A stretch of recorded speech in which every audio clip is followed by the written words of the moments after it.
Assalamualaikum warahmatullahi wabarakatuh. Kami dari kelompok 8 ingin menjelaskan mengenai perkembangan Islam di benua Eropa. Di pembahasan tentang perkembangan Islam di benua Eropa pada bab ini dibatasi pada beberapa negara saja sebagai gambaran umum tentang keberadaan Islam di Eropa, seperti di Andalusia atau Spanyol, Rusia, dan Inggris secara sekilas.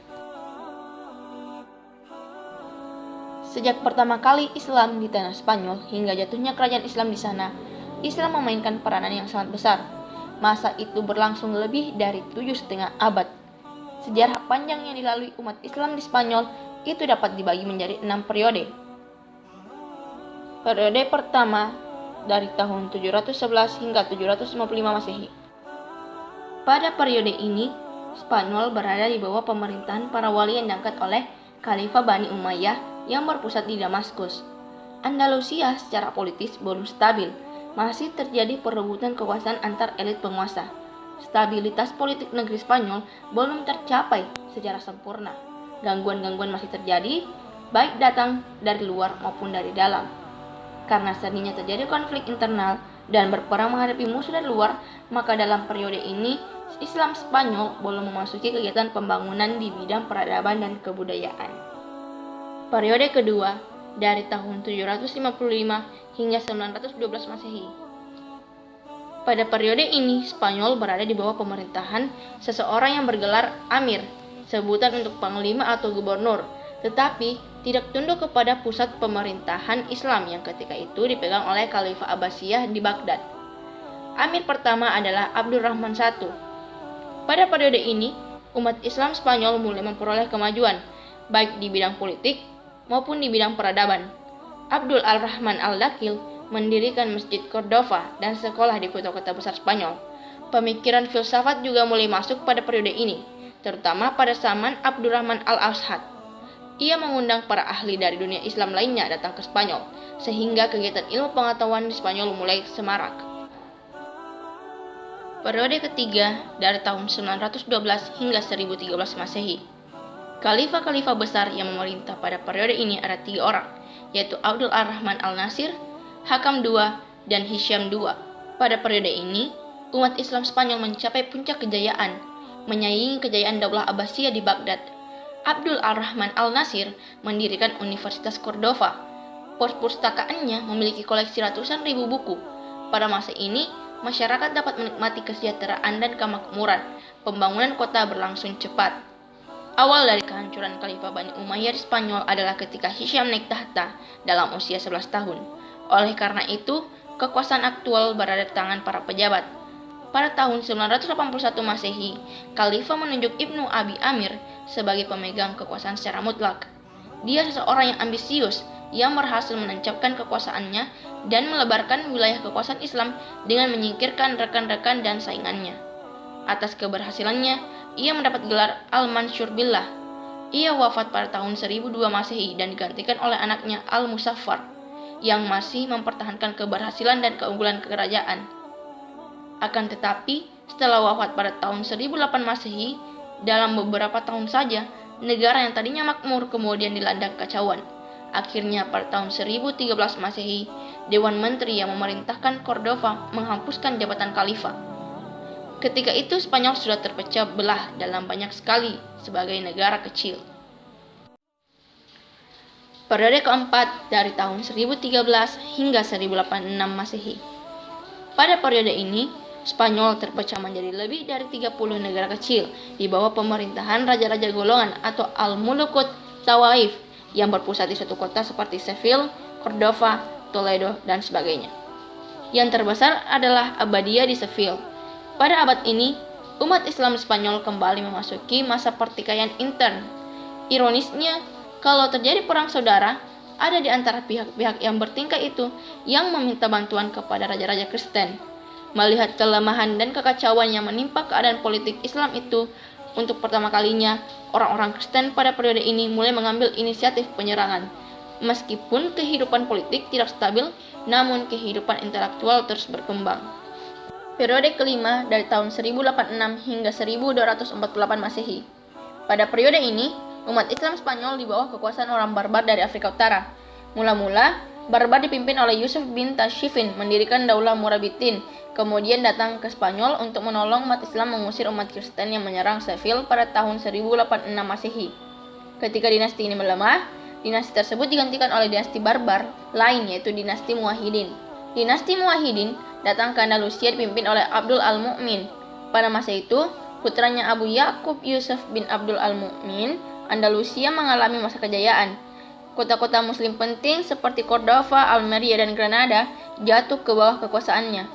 Untuk jangka beberapa dekade, dinasti ini mengalami banyak kemajuan.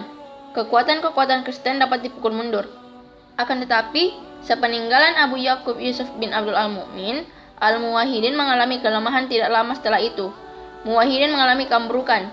Pada tahun 1212 Masehi, tentara Kristen memperoleh kemenangan besar di Las Navas de Tolosa.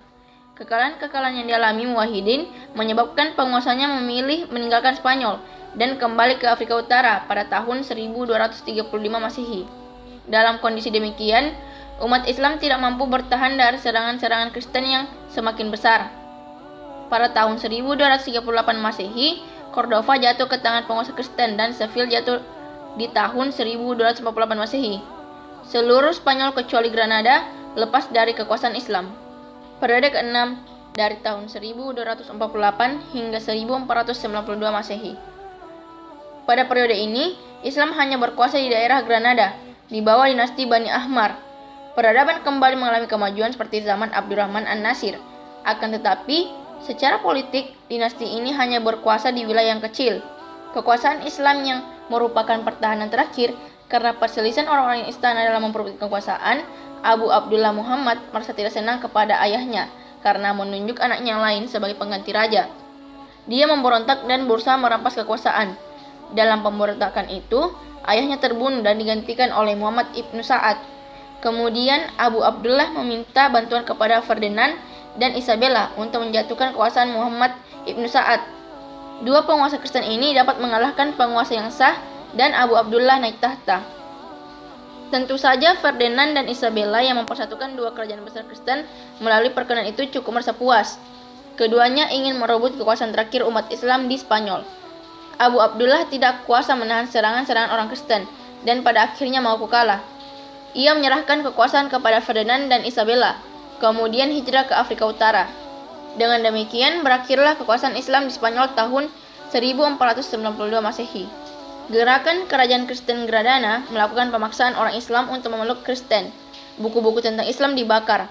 Umat Islam setelah itu dihadapkan kepada dua pilihan, masuk Kristen atau pergi meninggalkan Spanyol. Dan di tahun 1609 Masehi, boleh dikatakan tidak ada lagi umat Islam di daerah ini. Demikianlah Islam di Andalusia atau Spanyol. Walaupun pada akhirnya berakhir dengan kekalahan, namun Islam muncul sebagai suatu kekuatan dan sekaligus menghasilkan cabang-cabang kebudayaan dalam segala ragam dan jenisnya.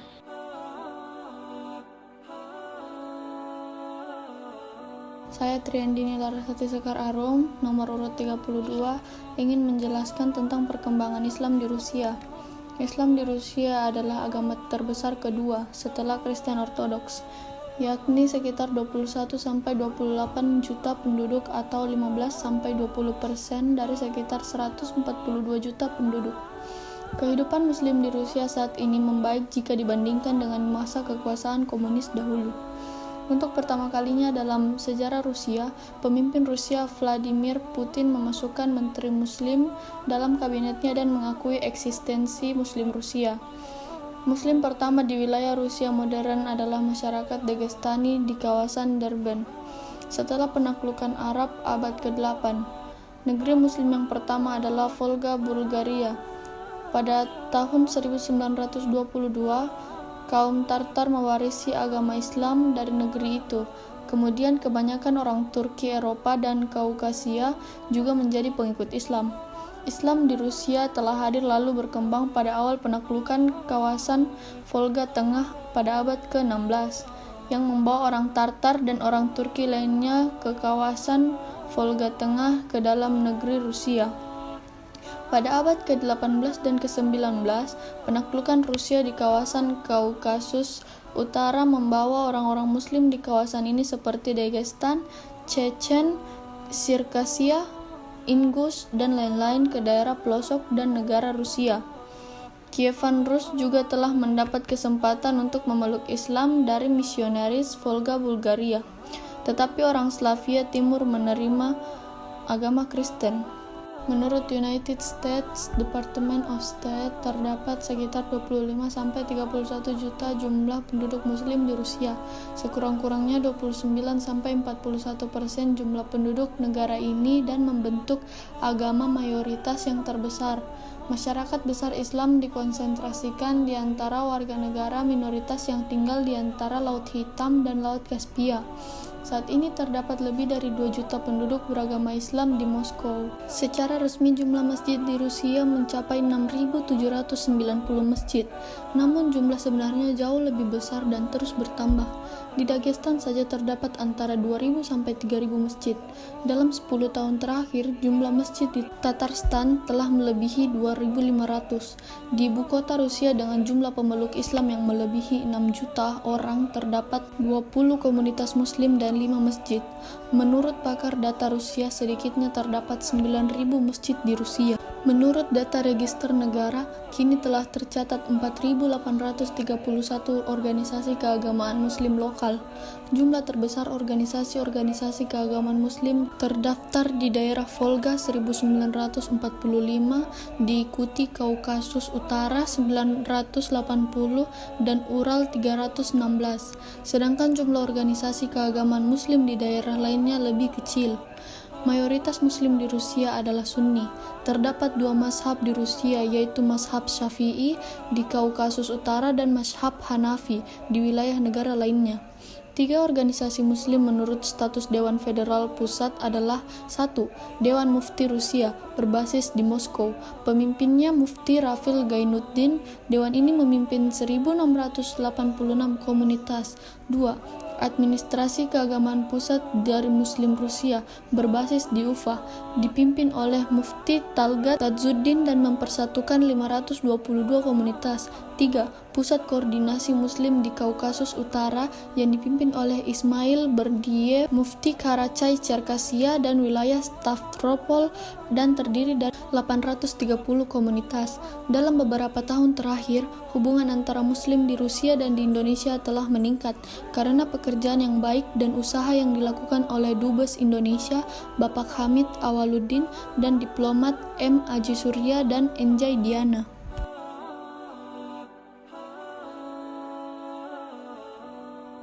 Assalamualaikum warahmatullahi wabarakatuh. Saya Ika Kartika, nomor urut 15, ingin menjelaskan tentang perkembangan Islam yang ada di Inggris. Inggris termasuk salah satu negara yang cukup bagus perkembangan Islamnya. Hal ini didukung dengan pemindahan Universitas Islam Toledo di Spanyol ke Inggris. Sejak saat itu, Inggris mempunyai Universitas Cambridge dan Oxford.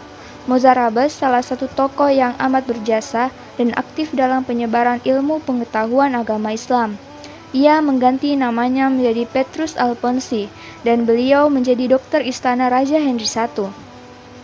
Pengembangan Islam dilakukan tiap hari libur, seperti hari Sabtu dan Ahad, baik untuk anak-anak maupun orang dewasa.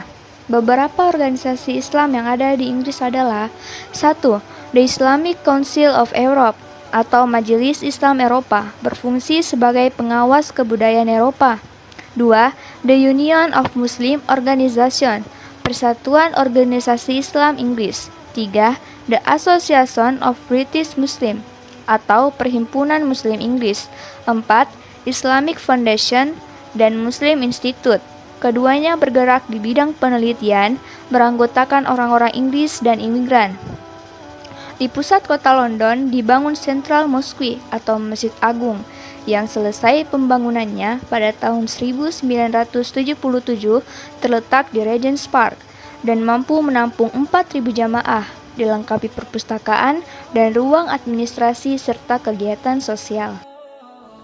Sekian penjelasan dari kami. Mohon maaf bila ada salah kata. Wabillahi taufiq wal hidayah. Wassalamualaikum warahmatullahi wabarakatuh.